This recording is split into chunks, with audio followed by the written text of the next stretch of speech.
Hello and welcome to Fashion Report Friday, the weekly video series trying to get you the most MGP humanly possible from the Mandeville Gold Saucer every week on a Friday when judging begins on the Fashion Report minigame. This is week 265 and the theme is Lounging with Elegance, if that would be at all possible. So the clues are rest and relaxation for our helm, fresh and formal for our gloves, storm of blood for our legs, and you're so whisper fine for your boots. In this video we have a 100 score, an 80 with dies, and the easiest 80 possible. For the 100 then, I went for the Crescent Moon Cone. This is something that as part of a Crescent Moon sort of like nightwear sort of outfit added to the game a long time ago. This is a Weaver craft, as you can see with the recipe on screen. Alternatively to this, you could also go for the Crescent Moon Nightcap as well, which is the other one. But basically both of those, I don't believe they have any alternatives, at least not that I could find that would work this week. So those aren't too expensive, shouldn't be too difficult to track down. Then for our gloves, I went for the hempen short gloves. You can get these from any low-level city-state armor vendor. I, of course, went to my good pal Walter, the NPC in the Steps of Thal in the Sapphire Avenue Exchange. You can get these from the Disciple of Hand and Land levels 1 to 9 tab for 116 gil. Alternatively, the hempen dress gloves will also work for this as well, as they share the same model. For the legs, you can go for any antiquated or original pieces of gear, the Chivalrous Cuirass, the Brutal Breeches, Abyss Flanchard, Trueblood Brace, Pacifist Gaskins, Seventh Hell Breeches, and Orator's Bottoms. You can obviously get these from a Calamity Salvager, considering their job-related gear, but of course, you can also get the antiquated stuff as well, if you would rather. And yeah, actually quite easy to get a hold of, not too bad. That's a good slot, honestly.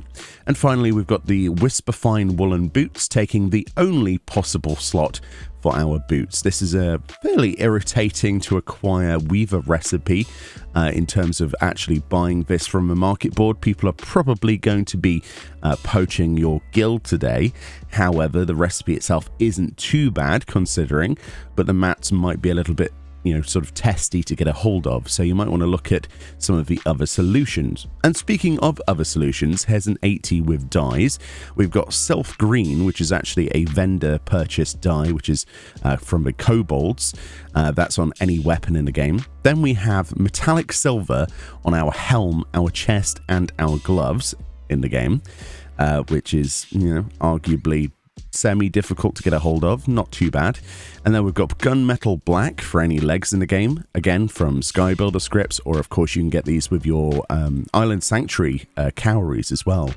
Gunmetal Black on legs, and then Metallic Orange on any boots in the game. Considering if you find those dies difficult to obtain or not will be really the question of if this is a better option for you. Personally, I don't think Metallic Silver is that expensive usually. The Gunmetal Black does spike now and again, so you might want to shop around or use your currencies like Skybuilder scripts or cowries, of course. So moving on to the easiest 80 possible. It should come as no surprise we're just going to equip the hempen short gloves, because those are obviously obtainable by everybody and equipable by everybody. So that's, once again, from low-level city-state armor vendors. This doesn't have any restrictions on it, which is really nice. Then we've combined that with some basic dies. So any helm in the game, we've dyed Snow White. Any chest, Snow White. And then we've got Soot Black on any legs in the game, and then Bark Brown dye on any feet in the game. Basically, this is going to allow you to get to 80 points, mixing dyes with that one item. Alternatively, you could, of course, just combine those hempen short gloves with the Whisper Fine Woolen Boots, or you could combine them with the Crescent Moon Cone. If you have access to any of the items from a 100, like 2 of those, then you won't have to go down the dye route. You can just mix and match 2 items or more. But of course, if you don't have access to that, then you just have access to a low-level city-state armor vendor and a few basic dyes, then that's definitely an option to go for. Anyway, Link in the description for this, where this is theorized each and every week on Reddit. Thank you so much for watching these videos. Enjoy the rest of your day. I'm feeling a lot better, as you can probably tell with my voice. So next week, we're back to full production on videos. Much love. Enjoy the rest of your day, like I say, and I'll see you all next time. Bye-bye.